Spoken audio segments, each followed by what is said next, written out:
Hello दोस्तों, स्वागत है आपका हमारे यूट्यूब चैनल एजुकेशन पॉइंट में।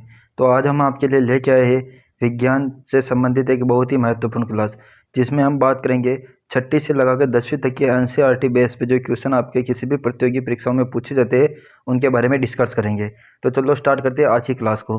पहला प्रश्न, जो इलेक्ट्रॉन का दान करती हैं वो क्या कहलाती है? धातुएं, अधातुएं, उपधातुएं और सभी। तो देखो, इलेक्ट्रॉन का दान करती हैं वो तो कहलाती है धातुएं, ठीक है। जो इलेक्ट्रॉन का दान करती है वो धातुएं, और जो इलेक्ट्रॉन को ग्रहण करती है, ठीक है, जो इलेक्ट्रॉन को ग्रहण करती है वो कहलाती है आपकी अधातुएं, ठीक है। और उपधातुएं थी जिनमें धातुओं तथा अधातुओं दोनों के गुण पाए जाते हैं, उन्हें कहते हैं उपधातुएं, ठीक है। अगला प्रश्न, प्रश्न नंबर 2, धातु, अधातु तथा उपधातु तीनों पाई जाती हैं एस ब्लॉक में, पी ब्लॉक में, डी ब्लॉक में और एफ ब्लॉक में। तो देखो, धातु, अधातु और उपधातु ये तीनों किस में पाई जाती है? तो ये है option number B, P block में, ठीक है। अगला प्रश्न, प्रश्न नंबर 3, एकमात्र धातु जो द्रव अवस्था में पाई जाती है? Na sodium, Mg magnesium, Al aluminium, Hg या पारा या मरकरी, ठीक है। तो एकमात्र धातु, देखो धातुओं का गुण है कि वह ठोस होती है, ठीक है। धातुओं का गुण क्या है कि वह ठोस होती है, लेकिन एकमात्र धातु है जो द्रव अवस्था में पाई जाती है, ये अपवाद है। तो इसमें कौन सा हो जाएगा? ऑप्शन नंबर डी, Hg या पारा, ठीक है। पारा भी कहते हैं इसको, इसको मरकरी भी कहते हैं। Hg, पारा या मरकरी, ये भी इसी का नाम है, ठीक है। अगला प्रश्न, प्रश्न नंबर 4, ऐसी धातु जो मुलायम होती है? Na यानी सोडियम, Ca कैल्शियम, Al यानी एल्यूमिनियम, Mg यानी मैग्नीशियम, ठीक है। तो देखो, ऐसी धातु जो मुलायम होती है, ठीक है, धातुओं का गुण है कि वो कठोर होती है, ठीक है, कठोर होती है और ठोस होती है, लेकिन एकमात्र ऐसी धातु जो मुलायम होती है वो क्या है? ऑप्शन नंबर ए, Na, ठीक है। और एक और होता है के या पोटेशियम। सोडियम तथा पोटेशियम ये दोनों धातुएं मुलायम होती है, याद रखना है, पोटेशियम भी आपको याद रखना है, ठीक है। अगला प्रश्न, प्रश्न नंबर 5, सबसे क्रियाशील धातु कौन सी है? Potassium, sodium, zinc, magnesium. तो देखो, सबसे क्रियाशील धातु वो है अपने ऑप्शन नंबर ए, पोटेशियम, ठीक है। अगला प्रश्न, प्रश्न नंबर 6, वह अधातु जो विद्युत की सुचालक होती है? हीरा, ग्रेफाइट, फुलरिन और कोक। देखो, अधातु का गुण है कि वे विद्युत की कुचालक होती है, ठीक है। अधातु का गुण क्या है? विद्युत की कुचालक, लेकिन एकमात्र अधातु जो विद्युत की सुचालक होती है वो क्या है? ऑप्शन नंबर बी, ग्रेफाइट, ठीक है। ये ध्यान में रखना है आपको। अगला प्रश्न, प्रश्न नंबर 7, कास्टिक सोडा किसे कहते हैं? KOH, NaCl, HCl, NaOH। तो देखो, कास्टिक सोडा ये कहते हैं ऑप्शन नंबर डी, NaOH, ठीक है, सोडियम हाइड्रोक्साइड को। अगला प्रश्न, प्रश्न नंबर 8, माइक्रोकॉस्मिक लवण पाए जाते हैं मानव मूत्र में, मानव लार में, मानव सिर में, मानव पैर में। तो देखो, माइक्रोकॉस्मिक लवण ये कई बार पूछा गया है परीक्षा में प्रश्न, और ये किस में पाए जाते हैं? ऑप्शन नंबर ए, मानव मूत्र में, ठीक है। अगला प्रश्न, प्रश्न नंबर 9, मानव रक्त का पीएच मान होता है 6.5, 7.4, 8.4 और 5.5। तो देखो, मानव रक्त का पीएच मान ये कितना होता है? तो ये है ऑप्शन नंबर बी, 7.4, और ये हल्का क्षारीय होता है, ठीक है, हल्का क्षारीय। ये भी कई बार पूछता है कि मानव रक्त अम्लीय है या क्षारीय, तो हल्का क्षारीय है, ठीक है। देखो, पीएच मान ये है 0 और ये है 14, ठीक है, और ये आपके 7 पे हमेशा उदासीन होता है। 7 से कम पीएच मान होगा तो वह होगा अम्लीय, और 7 से ज़्यादा पीएच मान होगा तो वो होता है क्षारीय, ठीक है। जितना पीएच मान बढ़ेगा क्षारीयता का उतना ही बढ़ता जाता है, इसीलिए ये 7.4 पे है, इसीलिए हल्का क्षारीय होता है, ठीक है। अगला प्रश्न, प्रश्न नंबर 10, हीमोग्लोबिन का एक अणु ऑक्सीजन के कितने अणुओं को जोड़ता है? 2, 3, 4 या 5। तो देखो, हीमोग्लोबिन का एक अणु ऑक्सीजन के कितने अणुओं को जोड़ता है? तो वो है option number C, option number 4 अणुओं को जोड़ता है, ठीक है। अगला प्रश्न, प्रश्न नंबर 11, हेमरेज रोग किस विटामिन की कमी के कारण होता है? Vitamin A, B, vitamin D, vitamin K. तो देखो, हेमरेज रोग ये किस विटामिन की कमी के कारण होता है? तो ये है ऑप्शन नंबर डी, विटामिन के की कमी के कारण, ठीक है। विटामिन ए की कमी से कौन सा रोग होता है? तो विटामिन ए की कमी से होता है रतौंधी, ठीक है, रतौंधी रोग होता है विटामिन ए की कमी के कारण। बी से कौन सा होता है? Berry berry. विटामिन डी से हड्डियां कमजोर होने लगती है, ठीक है, और विटामिन के से हेमरेज रोग, रक्त का थक्का नहीं जम पाता इससे, ठीक है। अगला प्रश्न, प्रश्न नंबर 12, ध्वनि का संचरण सर्वाधिक होता है निर्वात में, गैस में, द्रव में, ठोस में। तो देखो, ध्वनि का संचरण सर्वाधिक होता है ठोस में, ठीक है, और सबसे कम होता है गैस में, ये आपको ध्यान में रखना है। सबसे ज़्यादा ठोस में, सबसे कम होता है गैस में, और निर्वात में ध्वनि का संचरण नहीं होता है, ये बात खासकर ध्यान में रखना कि निर्वात में ध्वनि का संचरण नहीं होता है, जबकि निर्वात में प्रकाश का संचरण होता है, ठीक है, प्रकाश का संचरण निर्वात में होता है, और निर्वात में प्रकाश का संचरण सबसे ज़्यादा होता है, ठीक है। अगला प्रश्न, प्रश्न नंबर 13, मानव शरीर ऊष्मा का होता है, कुचालक, सुचालक, अर्धचालक या कोई नहीं। तो देखो मानव शरीर ऊष्मा का तो होता है कुचालक, ठीक है, और विद्युत का सुचालक होता है, ये आपको खास कर ध्यान में रखना है। मानव शरीर ऊष्मा का कुचालक होता है तथा विद्युत का सुचालक होता है, ठीक है। अगला प्रश्न, प्रश्न नंबर 14, निम्न में से कौन सा जीवाणु जनित रोग नहीं है? हैजा, टाइफाइड, निमोनिया और रेबीज। तो देखो जीवाणु जनित रोग नहीं है, तो इसमें कौन सा होगा अपना? ऑप्शन नंबर डी, रेबीज रोग, ठीक है। रेबीज रोग क्या होता है? विषाणु जनित रोग होता है। अगला प्रश्न, प्रश्न नंबर 15, प्रोटीन का पाचन शुरू होता है मुख से, ग्रसनी से, आमाशय से, छोटी आंत से। तो देखो प्रोटीन का पाचन ये कहाँ से शुरू होता है? तो ये है अपने ऑप्शन नंबर सी, आमाशय से, ठीक है। मुख से कार्बोहाइड्रेट का पाचन शुरू होता है, कार्बोहाइड्रेट कार्बोहाइड्रेट का पाचन होता है तो मुख से प्रारंभ होता है, ये ध्यान में रखना है। कार्बोहाइड्रेट का पाचन मुख से प्रारंभ होता है तथा प्रोटीन का पाचन आमाशय से प्रारंभ होता है, ठीक है। अगला प्रश्न, प्रश्न नंबर 16, स्थायी उत्तक कितने प्रकार के होते हैं? 2 प्रकार, 3 प्रकार, 4 प्रकार और 5 प्रकार। तो इसमें कौन सा ऑप्शन हो जाएगा अपना? ऑप्शन नंबर ए, 2 प्रकार के, ठीक है। ऑप्शन नंबर ए करेक्ट होगा, 2 प्रकार के होते हैं, ठीक है। सरल स्थायी उत्तक और जटिल स्थायी उत्तक। अगला प्रश्न, प्रश्न नंबर 17, अधातु किस अवस्था में पाई जाती है? ठोस, द्रव, गैस, तीनों में, ठीक है। तो देखो अधातु ये होती है, ये तीनों अवस्थाओं में पाई जाती है, ठोस में भी पाई जाती है, द्रव में भी पाई जाती है और गैस में भी पाई जाती है, ठीक है। जबकि अगर धातु की बात हो, धातु, तो धातु सामान्यतः किस में पाई जाती है? वो ठोस अवस्था में पाई जाती है, ये आपको खासकर ध्यान में रखना है, ठीक है। अगला प्रश्न, प्रश्न नंबर 18, कौन सी धातु सर्वोच्च सुचालक है? सबसे सुचालक धातु कौन सी है? सोना, चांदी, तांबा, लोहा। तो सर्वोच्च सुचालक ये है अपने ऑप्शन नंबर बी, चांदी, ठीक है। अगला प्रश्न, प्रश्न नंबर 19, थर्मामीटर में किस धातु का उपयोग किया जाता है? एल्यूमिनियम का, टंगस्टन का, पारा का और सोडियम का। तो देखो थर्मामीटर में ये किसका उपयोग किया जाता है? ऑप्शन नंबर सी, पारा, जिसको रासायनिक नाम कैसे Hg से पुकारते, ठीक है।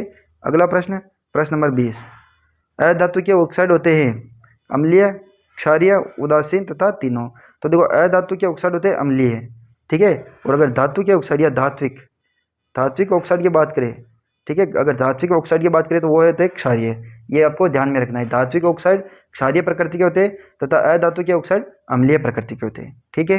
अगला प्रश्न, प्रश्न नंबर 21, कृत्रिम रेशम किसे कहते हैं? रेयन को, पॉलीथीन को, एथीन को, मेथेन को। तो देखो कृत्रिम रेशम ये कहते हैं ऑप्शन नंबर ए, रेयन को, ठीक है। अगला प्रश्न, प्रश्न नंबर 22, प्लास्टिक कितने प्रकार के होते हैं? 2 प्रकार के, 3 प्रकार के, 4 प्रकार के और 5 प्रकार के। तो देखो प्लास्टिक ये होते हैं ऑप्शन नंबर ए, 2 प्रकार के, ठीक है। थर्मोप्लास्टिक और थर्मोसेटिंग ये दोनों प्रकार होते हैं प्लास्टिक के। अगला प्रश्न, प्रश्न नंबर 23, निम्न में संकटापन प्रजाति हैं? नीम, खेजड़ी, बेर, इंद्रोक। तो देखो संकटापन प्रजाति ये कौन सी है? ऑप्शन नंबर डी, इंद्रोक, ठीक है। अगला प्रश्न, प्रश्न नंबर 24, विखंडन मुकुलन विधियां हैं अलैंगिक जनन की, लैंगिक जनन की, दोनों की या कोई नहीं। तो देखो विखंडन और मुकुलन ये किसकी विधियां है? तो ये है अपने ऑप्शन नंबर ए, अलैंगिक जनन की विधियां, ठीक है। अगला प्रश्न, प्रश्न नंबर 25, एक लिंगी पुष्प पाया जाता है सरसों, गुलाब, पिटूनिया और मक्का में, ठीक है। तो एक लिंगी पुष्प किस में पाया जाता है? तो वो है अपने ऑप्शन नंबर डी, मक्का में। सरसों, गुलाब और पिटूनिया इसमें द्विलिंगी पुष्प पाया जाता है, ठीक है, द्विलिंगी पुष्प पूछे तो सरसों, गुलाब और पिटूनिया में पाया जाता है, और एक लिंगी पुष्प पूछ जाता है मक्का में, ठीक है। अगला प्रश्न, प्रश्न नंबर 26, सबसे छोटा पुष्प है वुल्फिया, आर्किड, रिप्लेसिया और धतूरा। तो देखो सबसे छोटा पुष्प वो है ऑप्शन नंबर ए, वुल्फिया, ठीक है। आर्किड है सबसे छोटा बीज, ठीक है, सबसे छोटा बीज अगर पूछे तो वो है अपने आर्किड, ठीक है। अगला प्रश्न, प्रश्न नंबर 27, कायिक जनन पाया जाता है आलू में, गेहूं में, मटर में, नीम में। तो देखो कायिक जनन ये किस में पाया जाता है? ऑप्शन नंबर ए, आलू में, ठीक है। अगला प्रश्न, प्रश्न नंबर 28, द्विलिंगी पुष्प पाया जाता है मक्का, ककड़ी, पपीता और सरसों में। तो देखो मैंने अभी आपको बताया सरसों, एक होता है अपने गुलाब, एक होता है पिटूनिया, इनमें कौन सा पुष्प पाया जाता है? इनमें द्विलिंगी पुष्प पाए जाते हैं, ठीक है। और मक्का, ककड़ी और पपीता इनमें एक लिंगी पुष्प पाया जाता है। अगला प्रश्न, प्रश्न नंबर 29, एक युग्मनज में पाए जाने वाले केंद्रकों की संख्या होती है 1, 5, 3, 7। तो देखो एक युग्मनज में पाए जाने वाले केंद्रकों की संख्या होती है वो है ऑप्शन नंबर ए, 1 होती है, ठीक है। अगला प्रश्न, प्रश्न नंबर 30, सैनिक कणिकाएं किसे कहते हैं? आरबीसी को, डब्ल्यूबीसी को, प्लेटलेट्स को और मोनोसाइट को। तो देखो सैन्य कणिकाएं ये किसे कहते हैं, तो ये है अपने ऑप्शन नंबर बी डब्ल्यूबीसी को। ठीक है, डब्ल्यूबीसी को सैन्य कणिकाएं क्यों कहती है, क्योंकि ये प्रतिरक्षा प्रदान करती है, हमें प्रतिरक्षा प्रदान करती है। ठीक है, और ये डब्ल्यूबीसी होती है, एक विशेष बात ध्यान रहे, केंद्रक युक्त कणिकाएं होती है, केंद्रक युक्त होती है। ठीक है, जबकि आरबीसी में और प्लेटलेट में इन दोनों में केंद्रक नहीं पाए जाते हैं। ठीक है, ये आपको ध्यान में रखना है विशेष। केंद्रक युक्त कणिकाएं कौन सी है, तो डब्ल्यूबीसी है, और ये हमें प्रतिरक्षा प्रदान करती हैं, इसीलिए इन्हें सैनिक कणिकाएं कहते हैं। अगला प्रश्न, प्रश्न नंबर 31, कौन सा रक्त समूह सर्वाधिक ग्राही है, सार्वत्रिक ग्राही है। ठीक है, ए बी और ओ। तो देखो सार्वत्रिक ग्राही का मतलब होता है ऐसा रक्त समूह जो सभी से रक्त ले सकता है। ठीक है, और वो है option number C A B. और रक्त समूह ओ ये है सर्वदाता, सर्वदाता मतलब ये रक्त समूह सभी को रक्त प्रदान कर सकता है। ठीक है, ये दोनों ध्यान में रखते हैं, सार्वत्रिक ग्राही रक्त समूह ए बी और सार्वत्रिक दाता है रक्त समूह ओ।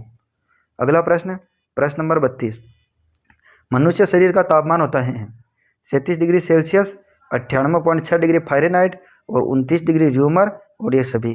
तो देखो मनुष्य शरीर का तापमान अगर डिग्री सेल्सियस में पूछे तो 37 डिग्री सेल्सियस होता है, अगर डिग्री फ़ारेनहाइट में पूछे तो 98.6 डिग्री फ़ारेनहाइट होता है, और अगर र्यूमर में पूछे तो 29 डिग्री र्यूमर होता है। ठीक है, तो ये तीनों ऑप्शन सही है अपने, option number D correct answer. अगला प्रश्न, प्रश्न नंबर 33, आरबीसी का जीवन काल कितना होता है, 150 दिन, 120 दिन, 110 दिन और 100 दिन। तो देखो आरबीसी का जीवन काल, आरबीसी मतलब लाल रक्त कणिकाएं, इनका जीवन काल कितना होता है, ऑप्शन नंबर बी 120 दिन। ठीक है, और आरबीसी इसका निर्माण कहाँ होता है, तो अस्थि मज्जा में होता है। ठीक है, निर्माण कहाँ होता है, अस्थि मज्जा में, ये आपको ध्यान में रखना है। और एक केंद्र का रहित संरचना है, ये भी ध्यान में रखना है, आरबीसी केंद्र का रहित संरचना है। अगला प्रश्न, प्रश्न नंबर 34, रक्त का थक्का बनाने वाली कणिकाएं होती है आरबीसी, डब्ल्यूबीसी, प्लेटलेट और सभी। तो देखो रक्त का थक्का बनाने का काम ये कौन करती है, तो ये है अपने ऑप्शन नंबर सी प्लेटलेट। ठीक है, आरबीसी ये क्या करती है, रक्त का निर्माण करती है, और इनका निर्माण कहाँ होता है, तो इनका निर्माण होता है अस्थि मज्जा में। ठीक है, और इनका जीवनकाल 120 दिन होता है। ठीक है, और डब्ल्यूबीसी ये प्रतिरक्षा प्रदान करती है, इसलिए इन्हें सैनिक कणिकाएं भी कहते हैं। और प्लेटलेट्स ये क्या कार्य करती है, रक्त का थक्का बनाने का कार्य करती है। ठीक है, प्लेटलेट और आरबीसी इन दोनों में केंद्रक नहीं पाया जाता है, जबकि डब्ल्यूबीसी में केंद्रक पाया जाता है, ये ध्यान में रखना है। ठीक है, तो अपना correct answer option number C. अगला प्रश्न, प्रश्न नंबर 35, मानव हृदय में कितने कोष्ठक होते हैं, 2, 3, 4, 5। तो देखो मानव हृदय इसमें कितने कोष्ठक होते हैं, तो ऑप्शन नंबर सी 4 कोष्ठक होते हैं। ठीक है, 4 कोष्ठक कौन कौन से, देखो एक चित्र डायग्राम बनाता हूँ मैं, ये देखो ये 4 कोष्ठक है, ये तो है दायां अलिंद। ठीक है, ये है बायां अलिंद, ये बायां निलय और ये है दायां निलय। ठीक है, 4 कोष्ठ हो गए। इस बाएं भाग में शुद्ध रक्त प्रवाहित होता है, शुद्ध रक्त, बायां अलिंद और बायां निलय। ठीक है, ये है बायां भाग, बायां भाग में कौन सा रक्त होता है, शुद्ध रक्त प्रवाहित होता है, और जबकि इधर दायां भाग, ये दायां भाग है, इसमें अशुद्ध रक्त प्रवाहित होता है। ये दोनों ध्यान में रखना है आपको। अगला प्रश्न, प्रश्न नंबर 36, रक्त को शरीर से दूर ले जाने का कार्य कौन करती हैं, शिराएं, धमनियां, केशिकाएं या सभी। तो देखो रक्त को शरीर से दूर ले जाने का कार्य ये कौन करती है, तो ऑप्शन नंबर बी धमनियां। ठीक है, धमनियों में कौन सा रक्त प्रवाहित होता है, धमनियों में शुद्ध रक्त प्रवाहित होता है, शुद्ध रक्त प्रवाहित होता है, ये आपको ध्यान में रखना है। ठीक है, धमनियों में शुद्ध रक्त प्रवाहित होता है और शरीर से दूर ले जाने का कार्य करती है। एकमात्र धमनी है फुफ्फुस धमनी, जिसमें अशुद्ध रक्त बहता है। और शिराएं क्या करती हैं, शिराएं रक्त को हृदय की तरफ ले जाती हैं। ठीक है, शिराएं रक्त को हृदय की तरफ ले जाती हैं। इस प्रश्न में आपको ध्यान रखना है, ये शरीर से नहीं, यहाँ हृदय से। ठीक है, हृदय से दूर ले जाने का कार्य करती है। ठीक है, ये शरीर, ये थोड़ी प्रिंट मिस्टेक थी, आप ध्यान में रखना इसको। तो रक्त को शरीर से दूर ले जाने का कार्य करती है ऑप्शन नंबर बी धमनियां, और हृदय की तरफ लेने का कार्य करती है शिराएं।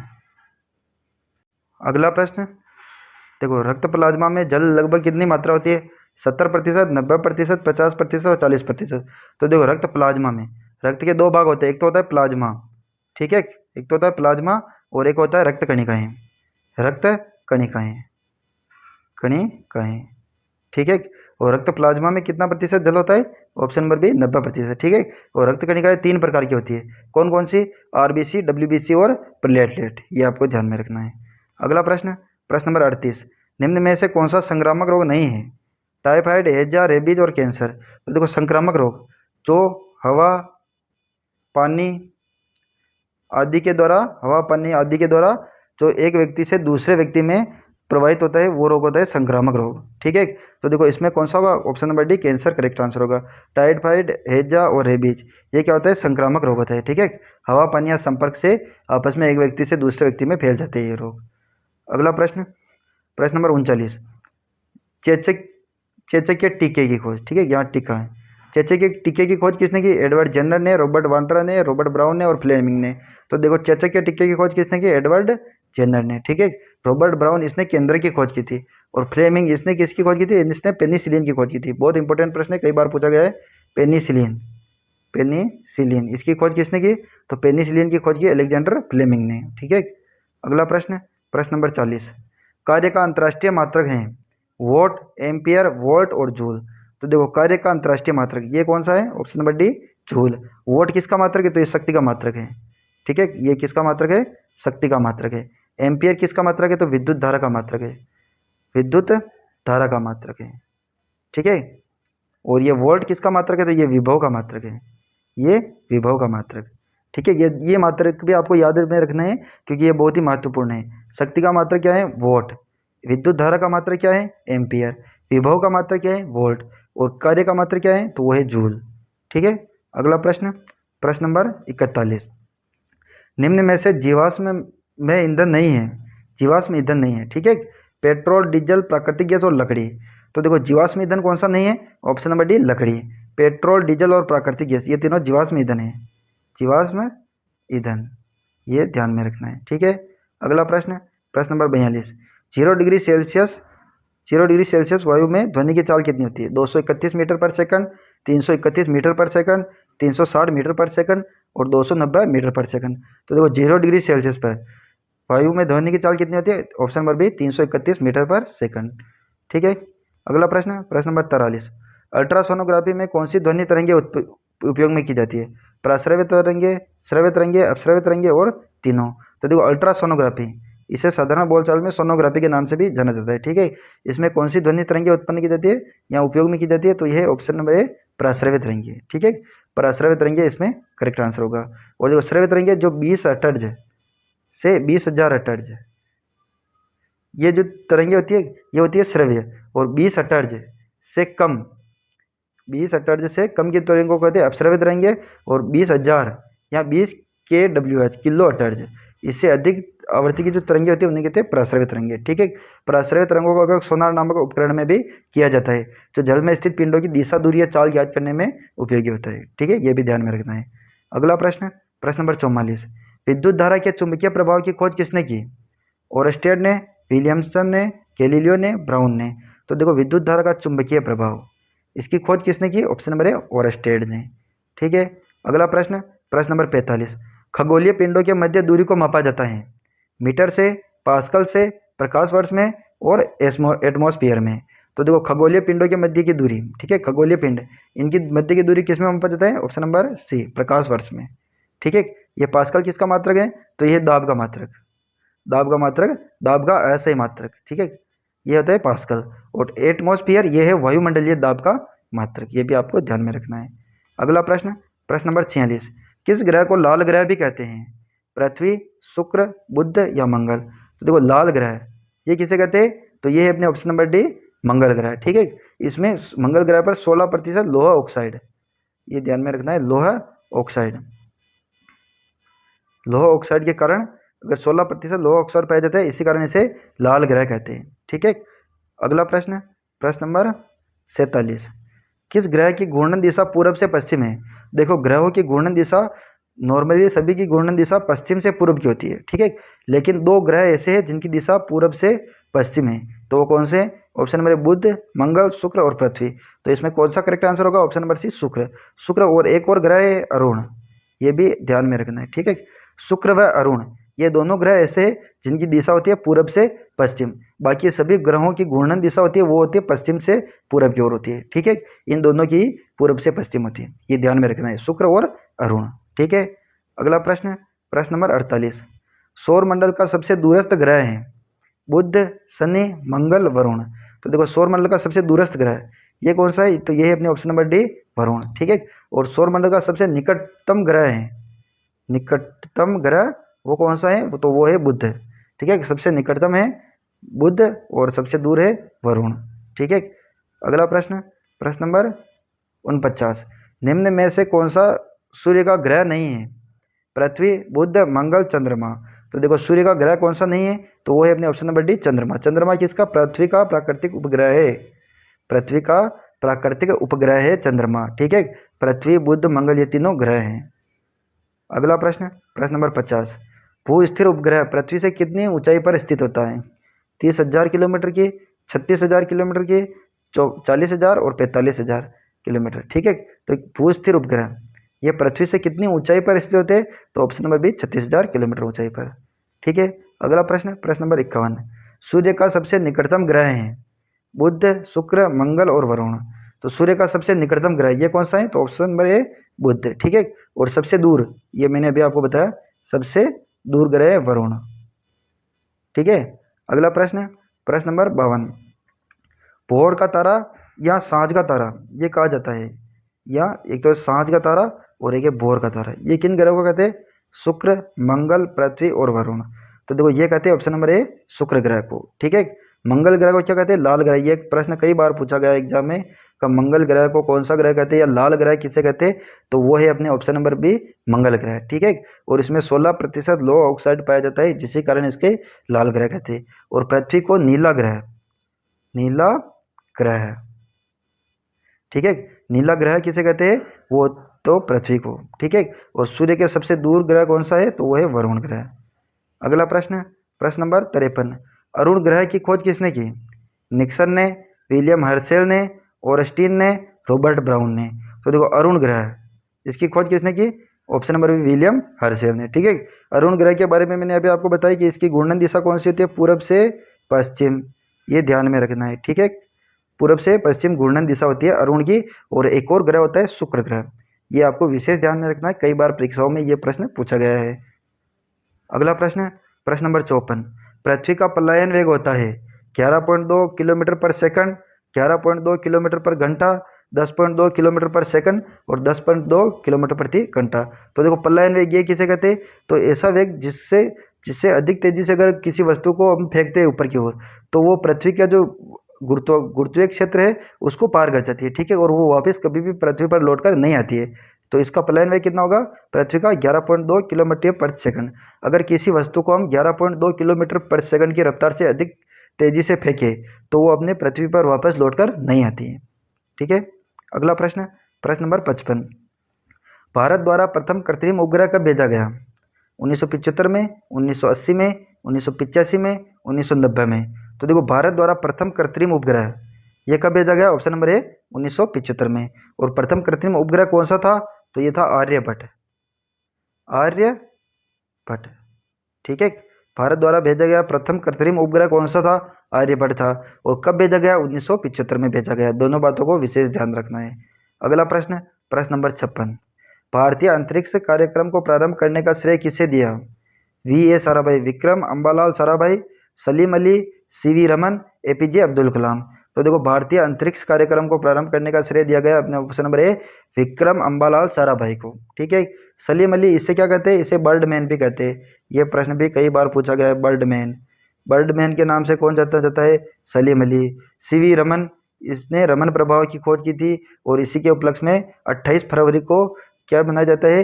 अंतर्राष्ट्रीय विज्ञान दिवस मनाया जाता है। एपीजे अब्दुल कलाम, इन्हें मिसाइल मैन के नाम से भी जाना जाता है। यह भी ध्यान में रखना है, कई बार पूछा गया है मिसाइल मैन के नाम से कौन प्रसिद्ध है? तो एपीजे अब्दुल कलाम। ठीक है। अगला प्रश्न, प्रश्न नंबर 57, भारत में रेडियो प्रसारण किस सन में प्रारंभ हुआ? 1927 में, 1926 में, 1925 में, 1924 में। तो देखो भारत में रेडियो प्रसारण ये कब शुरू हुआ? ऑप्शन नंबर 1927 में। ठीक है। और इसे 1937 में ऑल इंडिया रेडियो के नाम से भी जाना गया। ठीक है। ऑल इंडिया रेडियो के नाम से प्रारंभ हुआ 1937 में। जबकि रेडियो प्रसारण का प्रारंभ किस सन में हुआ ये पूछे तो होगा ऑप्शन नंबर ए 1927 ईस्वी में। अगला प्रश्न, प्रश्न नंबर 58, तारों का टिमटिमाना किस घटना का उदाहरण है? परावर्तन, अपवर्तन, विवर्तन और व्यतिकरण। तो देखो तारों का टिमटिमाना ये किस घटना का उदाहरण है? तो ये है अपने ऑप्शन नंबर बी अपवर्तन का। ठीक है। तारों का टिमटिमाना किसी वस्तु का ऊपर उठा हुआ दिखाई देना, ये आदि किसके लक्षण हैं? तो ये अपवर्तन के उदाहरण है। ठीक है, जैसे अगर किसी ग्लास में पेंसिल को रखे तो पेंसिल का सिरा मुड़ा हुआ दिखाई देता है, तो ये घटना किसकी है? तो ये भी अपवर्तन की है। ठीक है, अगला प्रश्न, प्रश्न नंबर 59, निकट दृष्टि दोष के उपचार के लिए कौन सा लेंस उपयोग में किया जाता है? तो अवतल लेंस, उत्तल लेंस, द्विपक्षीय लेंस और सभी। तो देखो निकट दृष्टि दोष, इसमें आपको ध्यान में रखना है निकट दृष्टि, और यहाँ पर आपको कोमा लगाना है। निकट दृष्टि तो है लेकिन दोष है किसमें? दूर की वस्तु में। ठीक है, तो निकट दृष्टि दोष में निकट की वस्तु तो स्पष्ट दिखाई देती है लेकिन दूर की वस्तु स्पष्ट नहीं दिखाई देती है।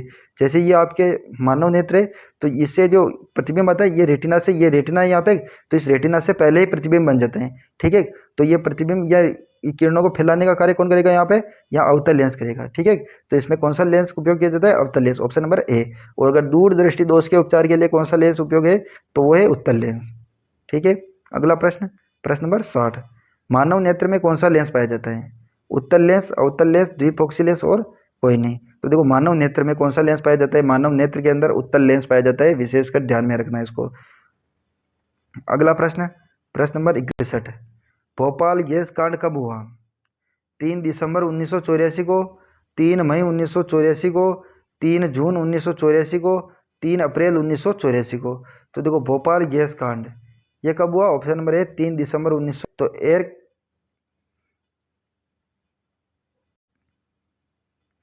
तो इसमें रेफ्रिजरेटर में प्रयुक्त किया जाता है हाइड्रोजन, ऑक्सीजन, नाइट्रोजन और सीएफसी। तो देखो रेफ्रिजरेटर ये इसमें क्या प्रयुक्त किया जाता है? ऑप्शन नंबर डी सीएफसी को। ठीक है, ये आपको ध्यान में रखना है। अगला प्रश्न, प्रश्न नंबर 62, विश्व पर्यावरण दिवस मनाया जाता है 5 जून को, 5 मई को, 22 अप्रैल को और 22 मई को। तो देखो विश्व पर्यावरण दिवस ये कब मनाया जाता है? तो ये अपने ऑप्शन नंबर है 5 जून को। ठीक है, और 22 अप्रैल को पृथ्वी दिवस मनाया जाता है, ये भी ध्यान में रखना है। पृथ्वी दिवस, पृथ्वी दिवस पूछे कब मनाया जाता है तो वो मनाया जाता है आपको 22 अप्रैल को, और 5 जून को विश्व पर्यावरण दिवस। ठीक है, और 22 मई को जैव विविधता दिवस मनाया जाता है। अगला प्रश्न, प्रश्न नंबर 64, कोयले को कार्बन की मात्रा के आधार पर कितने भागों में बांटा गया है? 5 भागों में, 4 भागों में, 3 भागों में और 2 भागों में। तो कोयले को कार्बन की मात्रा के आधार पर 4 भागों में बांटा गया। ठीक है, पीट, लिग्नाइट, बिटुमिनस और एंथ्रेसाइड, ध्यान में रखना है। पहला तो है पीट, दूसरा है लिग्नाइट, तीसरा है एंथ्रेसाइड बिटुमिनस और चौथा है एंथ्रेसाइड। ठीक है, और सबसे उपयोगी या सर्वाधिक उपयुक्त या सबसे बेस्ट कोयला होता है एंथ्रेसाइड। ठीक है, ये ध्यान में रखना है।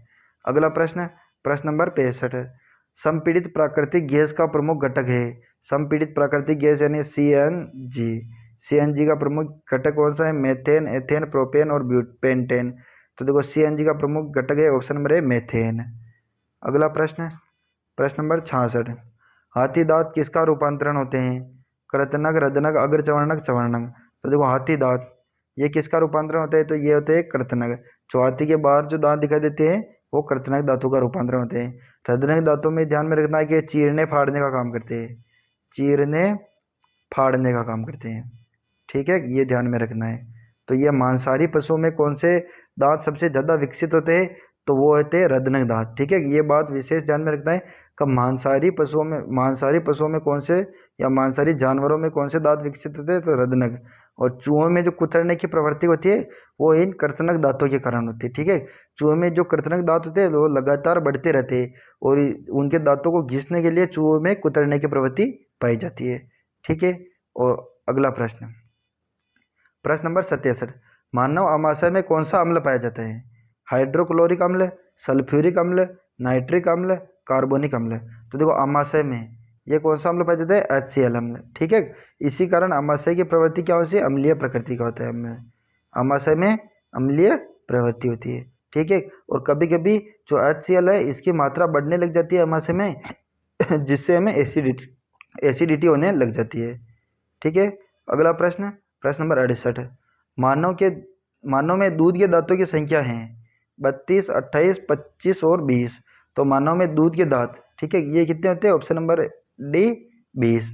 ठीक है, और स्थायी दांत कितने होते हैं? 32। देखो मानव में दंत सूत्र होता है 21, 23 बट्टा 21, 23 इंटू 2, ये होता है। देखो 32 दांत थे, ये तो होते हैं कृतनक। इन दोनों को जोड़ के और 2 का गुणा कर दो, 2 और 2 4 और 2, 4 दूनी 8, 8 तो होते हैं आपके कृतनक। ठीक है, ये होते हैं दूसरे रदनक। रदनक एक एक दो और दो दूनी चार, ठीक है। ये होती है आपके अग्रचवर्णक, दो और दो चार, चार दूनी आठ। और ये होते हैं आपके चवर्णक, तीन और तीन छः, छः दूनी 12, ठीक है। तो कितने दांत हुए, तो ये हो गया आपके चारों टोटल करके 32 दांत, ठीक है। दंत सूत्र होता है 21-23/21-23 इंटू 2। अगला प्रश्न, प्रश्न नंबर 69। हेलोजन में सर्वाधिक क्रियाशील हैं एफ यानी फ्लोरीन, सी एल यानी क्लोरीन, बी आर यानी ब्रोमीन, ऐसे आयोडीन।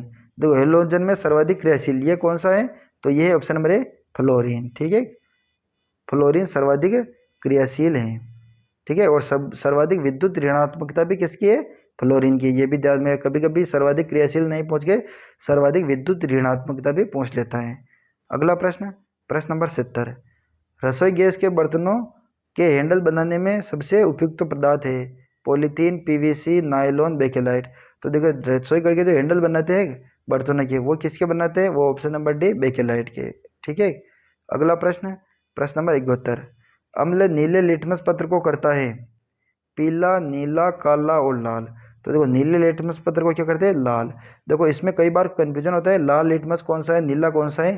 तो आप एक ट्रिक याद रखना, इस ट्रिक के माध्यम से आपका काम हो जाएगा। अनिल, एक नाम याद रखना है। ऐसे होता है अम्ल, ये नीले लिटमस को लाल कर देता है, ठीक है। अम्ल नीले लिटमस पत्र को लाल कर देता है, ये आपको ध्यान में रखना है। और अगर क्षार का पूछे तो ये उल्टा कर दो इसका, लाल लिटमस पत्र को नीला कर देता है। अगला प्रश्न, प्रश्न नंबर 72। हेमरेज रोग किस विटामिन की कमी के कारण होता है, vitamin A, vitamin C, vitamin E, vitamin K. तो देखो हेमरेज रोग ये किसकी कमी के कारण होता है, विटामिन डी की कमी के कारण, ठीक है। और विटामिन डी, सॉरी विटामिन के की कमी के कारण। और विटामिन के की कमी के कारण कौन, रक्त का थक्का नहीं बन पाता है और इसे हेमरेज रोग हो जाता है, ठीक है। अगला प्रश्न, प्रश्न नंबर 73। दर्पण किस सिद्धांत पर कार्य करते हैं, या के नहीं किस सिद्धांत, ठीक है। दर्पण किस सिद्धांत पर कार्य करते हैं, विवर्तन, व्यतिकरण, अपवर्तन और परावर्तन। तो देखो हमेशा ध्यान में रखना, दर्पण ऑप्शन नंबर डी परावर्तन के सिद्धांत पर कार्य करते हैं, ठीक है। अगला प्रश्न, प्रश्न नंबर 74। सर्वप्रथम कोशिका की खोज किसने की, रॉबर्ट हुक ने, रॉबर्ट ब्राउन ने, डी डुए ने और पोर्टर ने। तो देखो कोशिका की खोज ये किसने की, option number A Robert Hooke ने, ठीक है। ब्राउन ने किसकी खोज की, केंद्रक की। केंद्रक की खोज किसने की, तो रॉबर्ट ब्राउन ने। डी डुए ने किसकी खोज की, लाइसोसोम की खोज, ठीक है। और पोर्टर ने किसकी खोज की, अंतःप्रद्रवी जालिका की खोज की, ये ध्यान में रखना है। अगला प्रश्न और आज का अंतिम प्रश्न, कोशिका की आत्मघाती थैली कहते हैं माइटोकॉन्ड्रिया को, गोल्जी काय को, लाइसोसोम को और अंतःप्रद्रवी जालिका को। तो देखो कोशिका की आत्मघाती थैली ये किसे कहते हैं, तो ये है ऑप्शन नंबर सी लाइसोसोम को, ठीक है। और माइटोकॉन्ड्रिया को पावर हाउस कहते हैं कोशिका का, पावर हाउस, ठीक है। या कोशिका का शक्ति गृह कहते हैं माइटोकॉन्ड्रिया को, ठीक है। तो ये रहा दोस्तों हमारा आज का वीडियो। हमें कमेंट करके जरूर बताएं कि वीडियो आपको कैसा लगा। और अगर वीडियो पसंद आया हो तो वीडियो को लाइक करें एंड चैनल को सब्सक्राइब करें, ठीक है। और अगर आप किसी भी प्रकार की गवर्नमेंट एग्जाम की तैयारी कर रहे हो तो ये क्लास आपके लिए बहुत ही महत्वपूर्ण क्लास है और इसका अगला पार्ट हम आगे लेके आने वाले हैं, ठीक है। तो आज के लिए इतना ही दोस्तों, जय हिंद जय भारत।